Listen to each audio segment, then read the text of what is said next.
The Indian government just put 10,000 crore rupees on the table for startups. But here's the twist. They're not handing it out directly. And honestly, that's actually the smart part.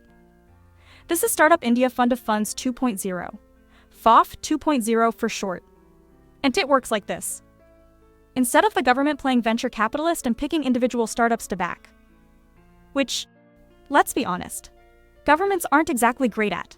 They invest in AIFs, alternative investment funds, which are professionally managed venture capital and private equity pools. Those AIFs then go and back the actual startups. Think of it like the mutual fund model applied to startup investing. Spread the risk, place more bets, and let the people who actually know what they're doing do the picking. Smart, right? Now on screen you can see exactly how that 10,000 crore rupees flows. From government into CDBI, out to the AIFs, and finally down to the startups. CDBI, by the way, is the Small Industries Development Bank of India. They've been running India's MSME and startup financing backbone for decades.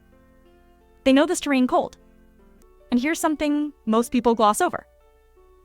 5% of whatever returns FoF 2.0 generates gets ring-fenced specifically for ecosystem development. Mentorship, capacity building, founder support. That's not just money for startups. That's money to make the entire startup environment smarter. Now this isn't coming out of nowhere. FoF 1.0 already proved the model works.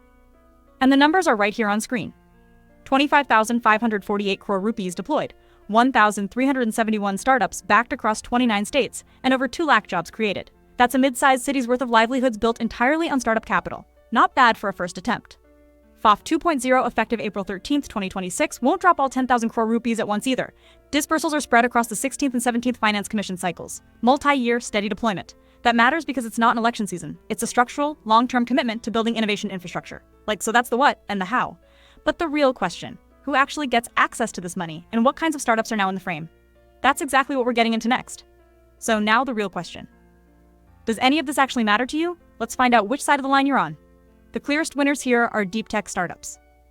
The ones solving genuinely hard problems in AI, biotech, space tech, advanced materials. Here's why this scheme hits different for them. FoF 2.0 builds in fund durations of 7 to 10 years specifically for deep tech. That sounds like a technicality, but it isn't.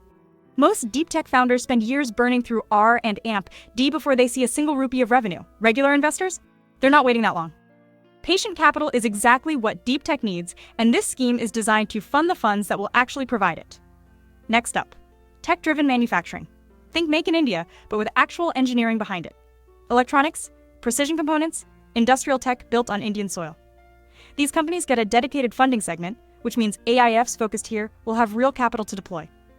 Then there are micro VCs, small early-stage funds writing cheekus of 25 lakh rupees to 2 crore rupees into very young startups. These funds usually can't raise money themselves. FoF 2.0 gives them a dedicated lane with operational flexibilities. That's a quiet but meaningful win for first-time founders who need that very first institutional cheeky. Now, who doesn't benefit? If you're a freelancer, a solo consultant, or running a traditional business with no tech angle, this honestly isn't for you. This is equity-based funding. Investors take a stake in your company. That model simply doesn't apply to service professionals or businesses that aren't built to scale. And here's the geographic concern worth flagging. VC networks are still heavily concentrated in Bengaluru, Mumbai, and Delhi. If you're building in a Tier 2 or Tier 3 city, the pipeline to these funds can still feel very distant, even if the capital technically exists on paper. The scheme creates the capital. The ecosystem still needs to catch up on getting it distributed. So, what should actually happen next for this to work? That's exactly what we're getting into. So now that you know what it is and how it works, the real question is, what do you actually do with this information? Here's the big picture. The government isn't trying to pick winners. It's building a system that lets the market pick winners. With guardrails. Think of it like crop subsidies in agriculture. Rice farmers, wheat farmers, pulse farmers. They all get different support tailored to what they're growing. That's exactly what's happening here with deep tech, manufacturing, and general startups. Each sector gets its own lane. And just like farming subsidies, that also tells you pretty clearly who the government is betting on. Now, zoom out even further. This isn't a 12-month scheme that quietly disappears. The multi-year deployment across finance commission cycles means founders building today can realistically plan around this capital infrastructure being active through the late 2020s. That's not a headline.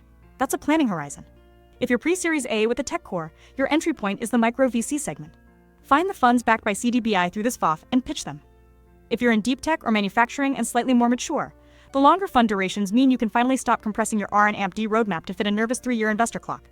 That's genuinely new in India. And for everyone around startups. Accelerators, mentors, incubators. That 5% returns earmark means real money flows into capacity building over the next decade.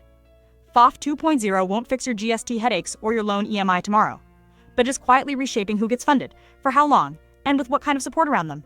If you're in the innovation economy, or planning to be, this is the infrastructure being laid right under your feet. Follow us for more updates like this.